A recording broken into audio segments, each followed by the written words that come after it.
right. Ooh. Next picture is it firing quantums. Yes. I liked quantum torpedoes. I'm a fan. I mean, what did you think of this new development in First Contact when we saw the brand new weapon on the brand new E? Although we might have just seen the Defiant, to be fair, but brand new for the big screen anyway. What are my thoughts on it? Mm-hmm. And the fact that it's separate. We'll talk about the launcher in a minute. We've got a close up, but having a dedicated launcher, having these quantums, that sort of stuff. I just thought it was a cool advancement of a photon torpedo. I mean, it makes sense that because of the Borg, they needed to develop a weapon to take care of the Borg, so let's up the yield and create something new. And the color is cool. I mean, blue looks good. So. Well, it's TOS. It even harkens back. But the next picture then is a high-res close-up of the Nemesis version with the captain's yacht clearly visible in the model. They never used it, but they did model it in. And right there, literally, a meter from the top of it is the quantum torpedo launcher, the primary one, nicely nestled in there. But any thoughts on the dedicated launcher? It's a good idea. It'd be interesting to see the torpedo room above it and see how it's laid out and see how many quantums are loaded up, or stored on each side, kind of thing. I think it'd be cool. Have it that close to the captain's yacht. It's an odd idea because, I don't even know if they gave it that much thought when they considered doing that. Well, obviously, it was one of those things where you can't exactly change where the placement is because it was a big part of First Contact. Boom, you've got to add one for Insurrection. Now you've got to deal with the consequences. But, I mean, you say it's a problem, but the only way it's a problem is if a quantum either accidentally explodes on its own or gets hit by something else to make it explode. Either way, it'll damage the ship a hell of a lot. It doesn't really matter that the captain's yacht's there. But the captain's yacht, it's like his personal car. He goes out and waxes it. Yeah, but he never used the TNG one, so, I mean, he's not... Yeah. I mean, just with the way that bottom part is done, though, you could have put the torpedo launcher up a little bit higher, in my opinion, and I think it would have actually looked a little bit better up there and been totally separate. But I don't have much of a problem with it where it is. Well, that's what I wanted to show off because this is exactly where it was in the model. That's the model. But the next picture is an interesting one because this shows the now under bridge torpedo launcher, which was added. Which is a very interesting place and reason to put one right there. It's like you fly up to an enemy's ship and you go, "What's my name? Read it." Oh, boom! Gotcha. Right above. Hey, we're the Enterprise. Peaceful. No, we're gonna. Anyway. Did you even know there was a launcher there, Stuart? I did not. Let me take a look at my model. Oh, it's not going to be in that one. It's way too small. Yeah, I can't see anything. And this is the one that sort of the upgrades. But Stuart, the next picture is very exciting. This is a fleet comparison chart with a lot of other models, and this is with the real Voyager, the Eagle Moss, Steam Runner, the real Nova, the real Defiant, and the Eagle Moss Reliant. Yeah, what do you think? These are obviously ships of the era, apart from the Reliant, but that's just fun to put in. Well, it definitely shows off its battleship status. I mean, it is the largest out of all of them. The Enterprise C's are a lot bigger than I really thought compared to the E. But anyway, that's also a battleship, so it's fine. But no, I like the new look for the new fleet. The hull texturing, the contrast paneling, and things like that we've noticed. It just makes the new fleet look cool. Plus, they're a lot more aggressive in their stance and their design. They're very pointy, chevron-y. Which raises a question: do you like the Enterprise E saucer that shape, or would you prefer kind of that shape, but a little more of a point? It's almost it looks kind of odd sometimes to me. Oh, I'm perfectly fine with this. I think we've got the more pointy with the Voyager than the even pointy with the Prometheus. So I think we see the iterations of that. I don't think it would work as well. The point it keeps its enterprise-ness by having it round, by having it nice and smooth. That I is just thought it was true. an interesting shot shown scale. It is certainly big, but when you start getting to these newer ships like the Steamrunner and Voyagers, it's not as if it's leaps and bounds bigger, but it's certainly a sort of flagship size, if that makes sense. Absolutely. Yeah. Next picture. This is Johnny's concept sketches, and what I talked about earlier, stretching out the design. I'm glad he finally did go with the back swept ones, and Yep. I've said this before, on some ships the forward swept ones look fine.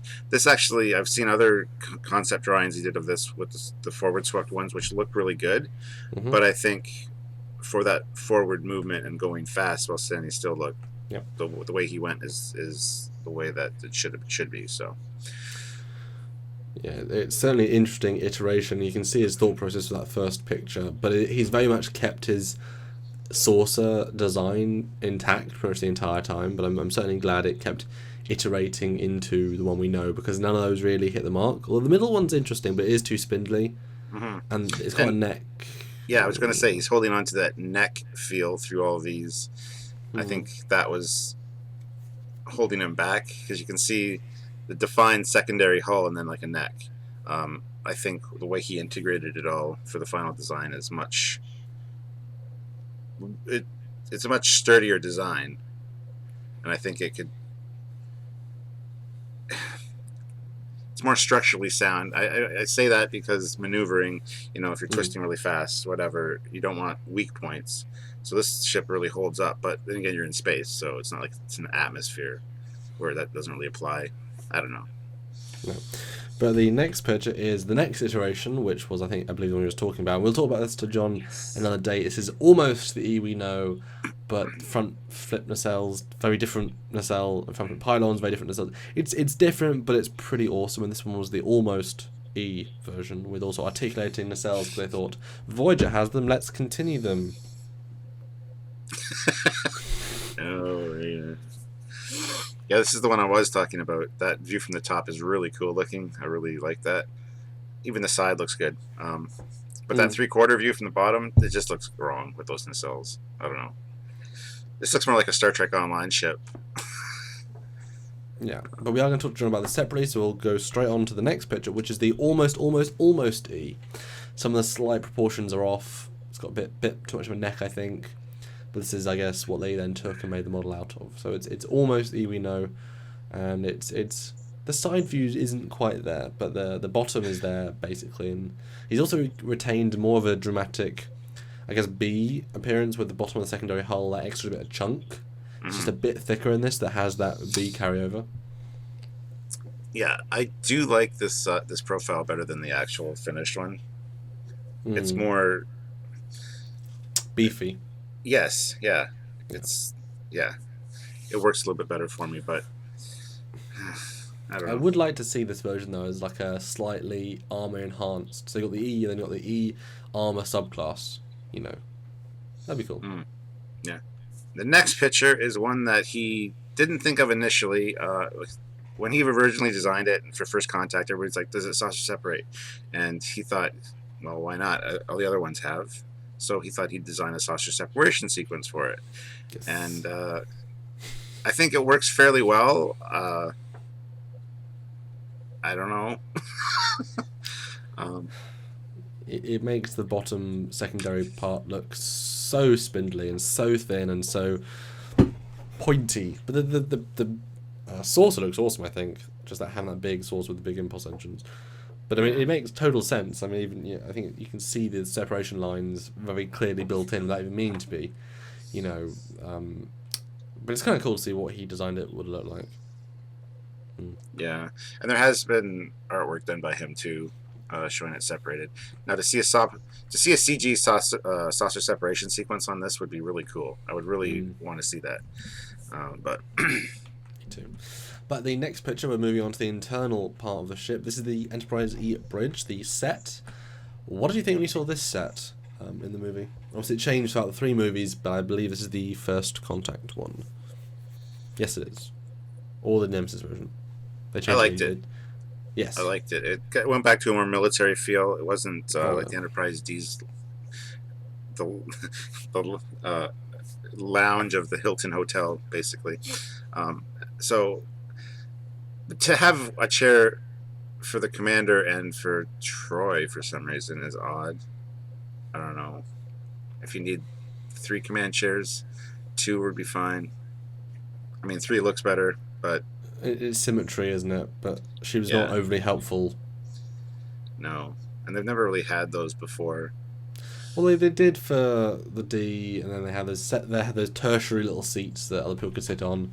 So, but yeah, it's a different reason for that ship, though, wasn't it? Exploration and diplomacy. This one is certainly not. So why would you have a counselor on the bridge?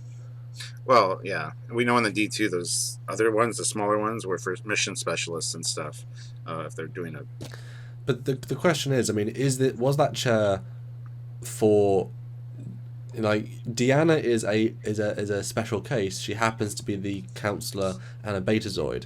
Every other ship, if they have a counselor, it's not going to be a Betazoid. There might be a couple, but that's not a prime. Like, it's not a mandate. So, are you telling me the counselor sits there with no abilities? All she's doing is saying, "Oh, based on their facial expressions, Captain, alien race I've never seen before, I think they're aggressive." I mean, that makes more sense Beverly to be there, or LaForge. I mean, anyone else basically. And it doesn't make that much sense for them either. Yeah. Yeah, I think you're right. Troy was a special case, and to be fair, maybe Picard just said, Geordie, make sure she has a chair, and they gave her a chair. yes, and she was probably playing Sudoku or something on her little panel there. Like, what does she need a console for? Like, seriously, you don't want her to fly. They can hold it while they. Yeah. You don't want her to fly the ship. That's for damn sure. So. No, but I did like this design. It's level, a lot of function, a lot of 2 turbolifts off the bridge. In fact, more than 2. Well, 2 to the aft section, 2 to off the bridge. But it keeps a lot of what Star Trek is. It calls back to the Enterprise Classic with the different panels, but it has some Voyager-esque by having other panels still facing forward. So it carries over a lot of fun things, but also links to the Enterprise D Generations version, which has those side. It's very much an iteration of that, which is what it would be. And also the refit with the console behind the captain's seat and the 2 turbolift doors. So it does tie in, pretty much every other Enterprise bridge. Yeah. I do like the disco lighting on the stairs. That's cool. Blue lighting really helps. Very functional, very functional. Next picture is, just the top view of the bridge. So you get a better indication. A lot of people on this bridge, which is good. A lot of functionality. Yeah.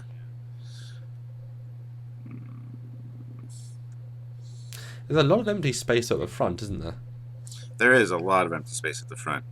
That raises a question, too. I don't know if we have pictures of it, but what did you think of the very first view screen that was no view screen, just a wall, and then a holographic, like... It's really cool. I mean, it I would never have it turned off, though. I don't want to look at a wall.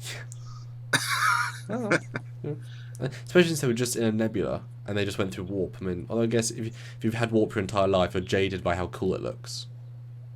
It's like a screensaver. Would you want to have the spinning screensaver just the whole time if it's just nothing? I'd have some wicked cool screensavers on my bridge. You know that. or just have have the movies go. Why there not? You go. If it's a hologram. Like we've said before, set a course for so and so. Take us like 7.5 hours, and you just dun, dun, dun, the music goes, and that's the end of the episode. And then what do? All right, put in. Put in Gone with the Wind. I haven't seen that in a while. We got some time. It's like Planes, the in-flight movie. Yeah. But the next picture is the engineering set. This I was impressed with, although I never thought we got enough time there. Also, we got the whole of the end of First Contact, but it was Borgified, so it wasn't really showing what it was. I really wish that we'd got like a season or a mini series of the E as a television ship to really explore these sets. That would have been. They were all built. They all looked amazing. What did you think of this design and compare it to the D or other iterations? Well, the first time we saw it in Enterprise or in First Contact, I thought it was really stupid to have those tubes with the gel that could liquefy organic substances right beside the warp core exposed like that. We'd never had them before, but ironically, they were put there for a plot device. Although, isn't it right that if you open up that dilithium chamber while the ship's at warp, it'll explode? or where it's active. I'm pretty sure it destabilizes and causes an explosion anyway. That's why they're all locked, and you can take it out when things aren't engaged. Pretty sure that's also a thing. So, I mean, it's a hell of a... I mean, come on. There's a matter-antimatter, reaction happening literally 1 minute. If you shot with a phaser, it'd also explode. So, I mean, what's the extra danger of having liquefying flesh as opposed to explosion of the ship? Seriously. It's just dumb. Well, isn't it dumb then to have an engineering room where you can see the warp core? It is. It Shouldn't is. have that being shielded by meters of hull? Yeah, that's done for visual effect as well. So, I totally agree with you. It's just it's odd it was for that one instance, and then we never see it again, never saw it before. It's like, oh, we need to liquefy the Borg Queen. How are we going to do that? Oh, well, let's add these. Yes. But no, the multi-level approach is very cool. It ties in with Voyager. We did see that a little bit in TNG. You had the little elevator that went up. Yeah. But, I don't know. I kind of like the one in Enterprise D better, engineering-wise. This one seems more military, seems more like the bowels of a ship. The other one was very much like a big pool table room, and but it was nice. I like the way they had it. So yeah, I like this one iterates off the D by having those same vum vum vum vum bits as multiple tubes and the same middle bit. I do quite like that conference table at the middle, and I've walked around these sets in Elite Force 2 and stuff, so I have a greater love for it. But I like it. It's nice. It's very big though, very cavernous, like you said, it's very big. But I mean, Voyager's also quite big, but yeah, at least it's not a brewery. There you go. Next picture is a cutaway of the Warpnacelle. 26 sets of warp coils. There you go. It's the warp engine field grill, not the warp coils. Fair enough. I always love how when you see cutaways of nacelles, the rear always looks exactly like the TOS production end cap on the nacelle. This one's turned upside down, but other ones we've seen, it's the exact same thing, just encased in a hull. So that's always a nice tie-in. You never see it, therefore it's a nice reference. Yeah. But next picture is this miniature that we were talking about, which is taller than 2 men. No, it's like 11 feet tall. Wasn't it 11 feet long? Yeah, I think it was 10 or 11, yeah. Yeah. Pretty big. And they had issues painting it and with the clear plastic underneath to have it lit, and we talked to John quite a bit about that, but that's something we need. Sticky and stuff. It wasn't good. Yeah. Still looks gorgeous though. Oh, absolutely. I wonder where this one is now. Do we know? I'm almost certain it was sold, and that's as much as I know. That would be a great one to have in the collection. For our Trekyards episode, now on the Enterprise E. But the next picture, and these are some great close-ups to show you how much detail they put into this physical miniature. This is why the CG looks so good. I mean, look at how much plate detail. Look how much, just behind the bridge. It's all there. How gorgeous is that? Absolutely. And just the fact they had to repaint this thing a few times to get it right because it just wasn't working. I do notice a little bit of an error though. There's some windows that are kind of off, and there's like wrinkling underneath them. Yeah. Don't get this close. You would never notice that. No, absolutely not. Just like my models, don't get too close because there are problems. Most people wouldn't notice them, but I do. The next picture is another shot of the model outside. And again, you get to see a lot of that great detailing. I just can't believe they spent all this time and money to build this thing and used it for like 1 or 2 shots. And then, No. Well, it was most of the shots. I mean, they used it for all the main ones they needed to. I mean, it was primarily this one compared to the CG. Obviously, every time they do it, it was most of them. They didn't use it enough. I mean, Enterprise D wasn't particularly used that. I mean, look how many model shots of the D there are in Generations. I mean, some are reused from the show. There's not that many, considering. The problem is with making it CG is you want to tweak things between movies, and that's why we get different iterations of it each movie. Well, John did design it differently though, based on every. That's why I kept pulling the engines down and making little tweaks to the sweeping feel. But a ship, they're the flagship. The D got refitted many times, mostly internal changes, and the warp core got improved and things like that. But this is the flagship.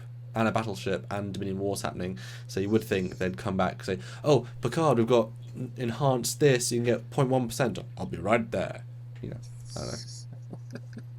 I could just see this thing with like little yellow construction pylons on the hull and like tape, "Do not cross." Workers out there working while they're like flying around because they're doing refits all the time on this thing.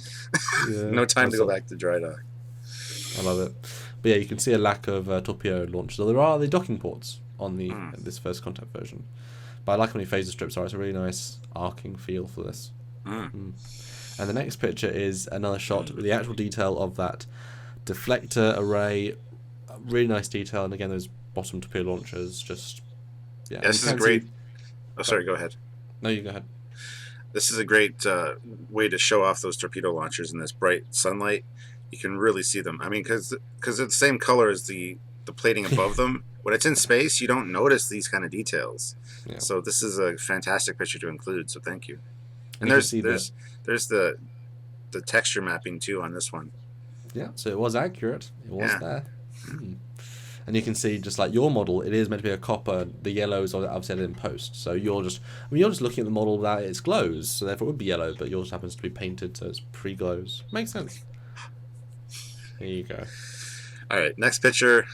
Shot of the Shuttle Bay, and very cool, very cool. I like that a lot. It's not very cheap, not very big though compared to the old one on Enterprise DA. Well, I think what happens is those extra black bits can also move, so it's like a multi-stage door. Or multiple doors.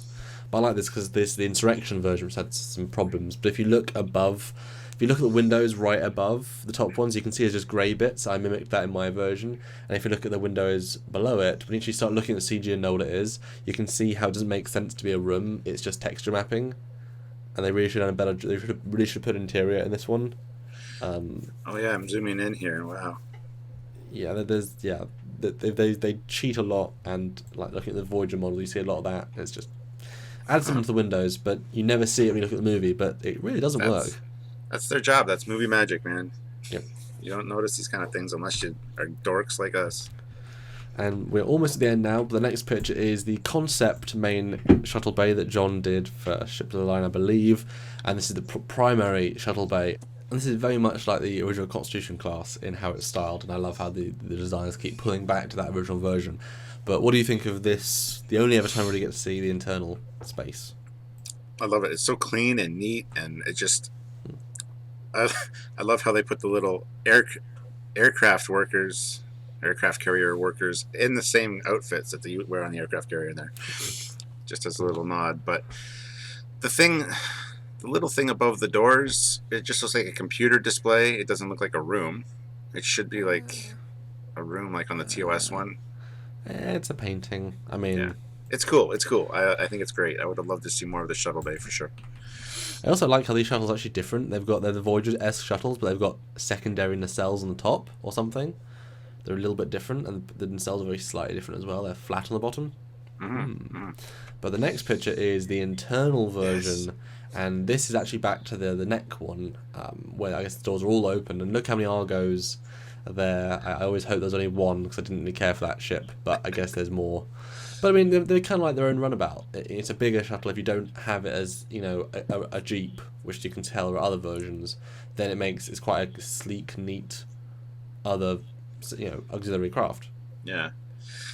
Yeah, this painting, I've always liked this painting because it feels like you're there. It's a first-person view of the Shuttle Bay, and you can see the nacelle and the distance and the planet. Yeah. It's just like, oh, man.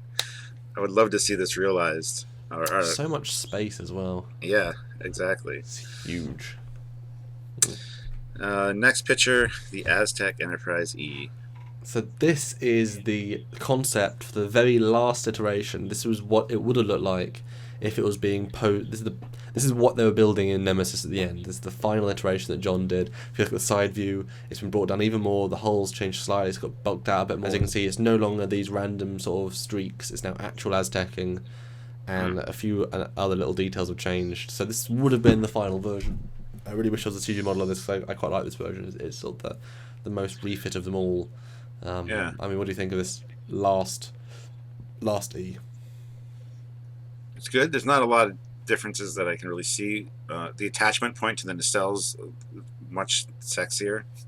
It's not as square and boxy as this one was. But I like it. I think it's great. Yeah, I do quite like that side view, how they've brought it all together more. Yeah. And the last picture is the first picture, which is that beauty shot. Wow, what an experience! Talking about the Enterprise, the last of the main canonical Enterprises from First Contact, Nemesis, Insurrection, a couple of the games, a couple of the books. And thank you again, Matt, for sponsoring this episode. If you guys want to sponsor an episode, please let us know at trekyards@hotmail.com, and we'll let you know how you go around that process. You can sponsor any ship, and we'll do that and get these great renders done for the episode if you have the ship. But Stuart, final thoughts on the Sovereign class Enterprise Z? A great progression of the Enterprise design. It's a true battleship, which kind of goes against the exploration thing, but they're in the time they're in with the Borg and everything. It's a necessity, and I love that you tied it in with the Excelsior, because I hate the Excelsior, but you're giving me a new appreciation for it, because you can see the similarities when you show them kind of in comparison with each other. And John Eves, as usual, did a fantastic job. And I personally am really looking forward to the episode where we highlight all the differences between all the models, and maybe even have John on to talk about that as well. I think that would be fantastic. So, great ship, and I wish we could have saw more of it. I wish there was another movie. Or a TV show with this, because that would be so incredible. And that is it this week, guys, for another Trekyards Mission Briefing. Hope you guys have enjoyed. If you want to support the show, as we said, go over to Patreon, our monthly donation service, and donate what you can to help keep the lights on, or trekyards.com and click that donate button and give what you can. All right, guys, if you liked the video, hit the like button. Don't forget to subscribe. There's a little bell notification. YouTube makes us do that now. You got to click the notifications if you want to be updated when we release a new video. When you all do. Because you do. Yes, that's right. So do that, and share the video around with anybody that you think would enjoy it. All your friends that like Star Trek. Any groups you're in that would enjoy it.